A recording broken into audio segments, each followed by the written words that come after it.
এইবাৰ আমি স্পষ্ট ৰূপত কৈ দিছোঁ, যদি আমাৰ পুনৰবাৰ ইয়াত কোনোবাই মাৰে আমাৰ খিলঞ্জীয়া মানুহক, এইবাৰ উল্টাই পিটা হ'ব। নো FIR, নো কেছ, ডাইৰেক্ট একশ্যন। একদম চিধা কথা।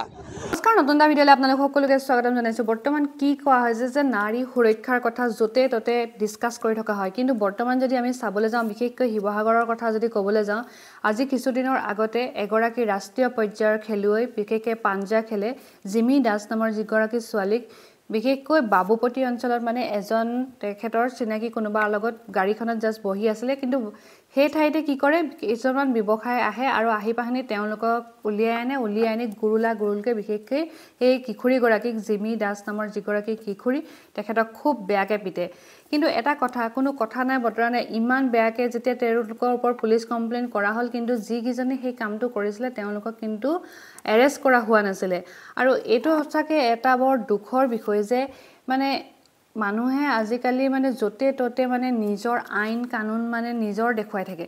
কি হয়, যাৰ যি মন যায় তাকেই কৰি আছে। গতিকে পিটিবলৈ কেনেকৈ সাহস কৰিলে, সঁচাকৈ এটা বহুত দুখৰ কথা।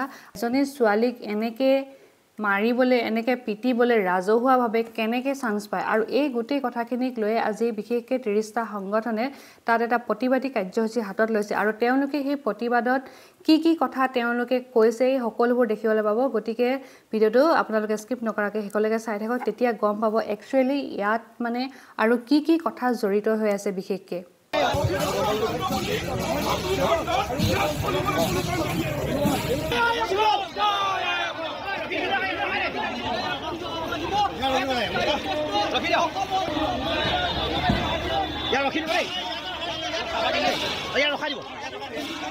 আমাৰ কথা হৈছে, এই মাতৃভূমিত অনাদি অনন্তকাললৈ খিলঞ্জীয়া মানুহৰ প্ৰভুত্ব থাকিব লাগিব, আধিপত্য থাকিব লাগিব।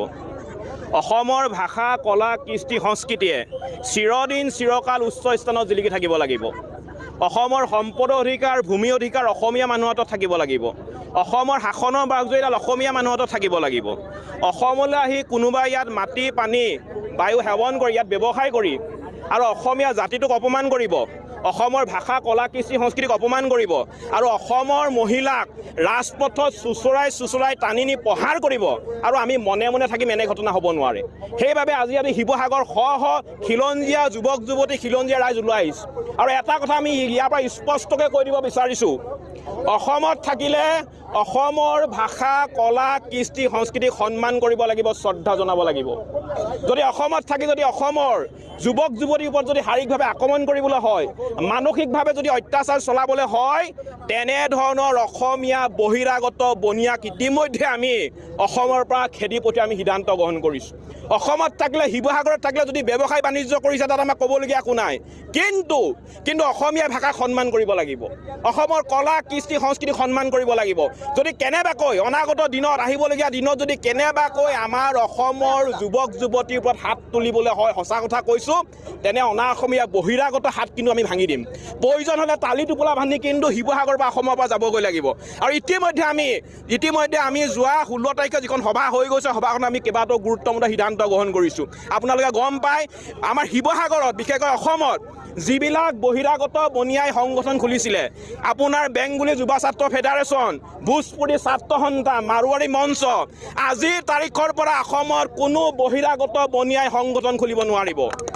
কোনো বহিৰাগত বনিয়া সংগঠন খুলিব নোৱাৰিব।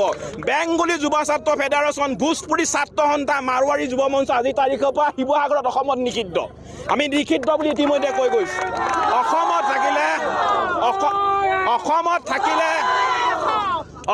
থাকিলে যদি অসমৰ ভাষা, কলা, কৃষ্টি, সংস্কৃতি যদি উত্তৰণ হোৱাটো বিচাৰিছে, অসমৰ খিলঞ্জীয়া থলুৱা জাতীয় জনগোষ্ঠীয় দল সংগঠনসমূহৰ লগত লগ হৈ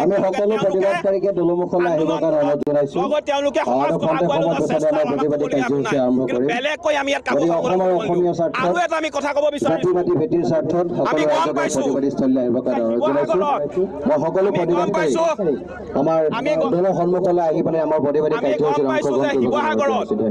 শিৱসাগৰত আমি গম পাইছোঁ কোনোবা মাৰোৱাৰী সন্থাই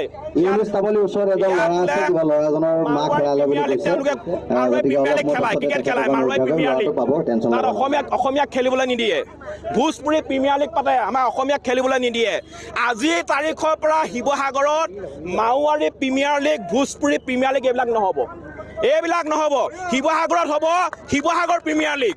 তাত সকলো শিৱসাগৰত বসবাস কৰা, অসমত বসবাস কৰা সকলো জাতি, বৰ্ণ, ধৰ্ম, ভাষা নিৰ্বিশেষে সকলো লোকে তাত খেলিবলৈ সুবিধা পাব। আৰু এটা কথা কৈছোঁ, আজি শিৱসাগৰলৈ বলবম আহিছে, আমি ভাল পাইছোঁ। ভগৱানক তেওঁলোকে সন্মান কৰিছে, ভগৱানক শ্ৰদ্ধা জনাইছে, ভক্তি কৰিছে, আমি ভাল পাইছোঁ, আমি স্বাগতম জনাইছোঁ। কিন্তু বলবমৰ নামত ডিঙিৰ গুৰিলৈকে মদ খাই ডিজে লগাই মুন্নি বদনাম হৈ এইবিলাক ভোজপুৰি গান লগাই উদ্ভণ্ডালি কৰিব নোৱাৰিব। গতিকে আজি আমি ইতিমধ্যেই শিৱসাগৰ জিলাৰ 30টা জাতীয় জনগোষ্ঠীয় দল সংগঠন শিৱসাগৰবাসী ৰাইজ ঐক্যবদ্ধ হৈছোঁ।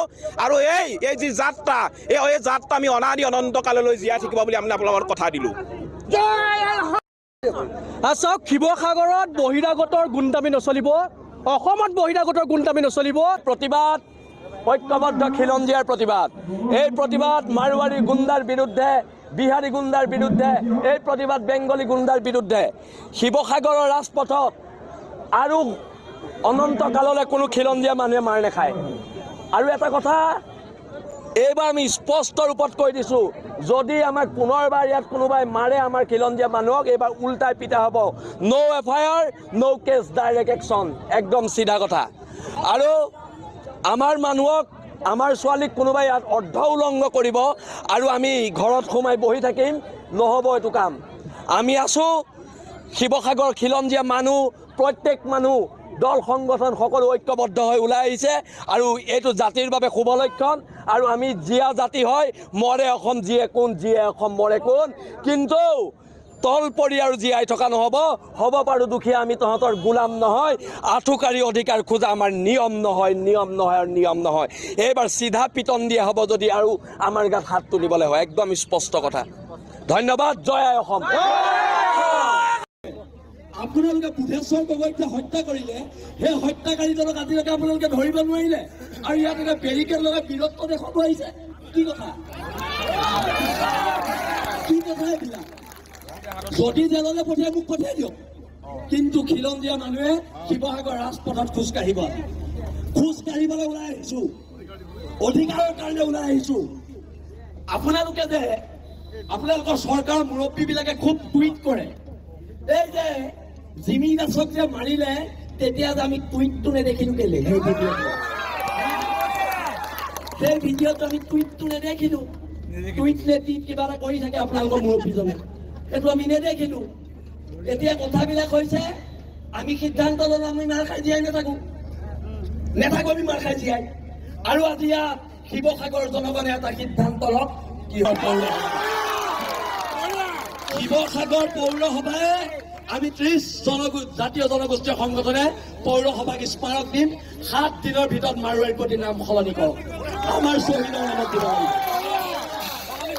যদি এলাহাবাদৰ নাম প্ৰয়াগৰাজ হ'ব পাৰে, মাৰোৱাৰীৰ প্ৰতি নামো আমাৰ শ্বহীদৰ নামত হ'ব পাৰিব, হয়নে নহয়? আজিৰ পৰা এখন সংগ্ৰাম, এই সংগ্ৰামখন আঁঠু কাঢ়ি কাণত ধৰি জীয়াই থকাৰ সংগ্ৰাম নহয়। সেইকাৰণে আমি কওঁ, হ'ব পাৰোঁ আমি দুখীয়া, আমি তহঁতৰ গোলাম নহয়। আঁঠু কাঢ়ি অধিকাৰ খোজা আমাৰ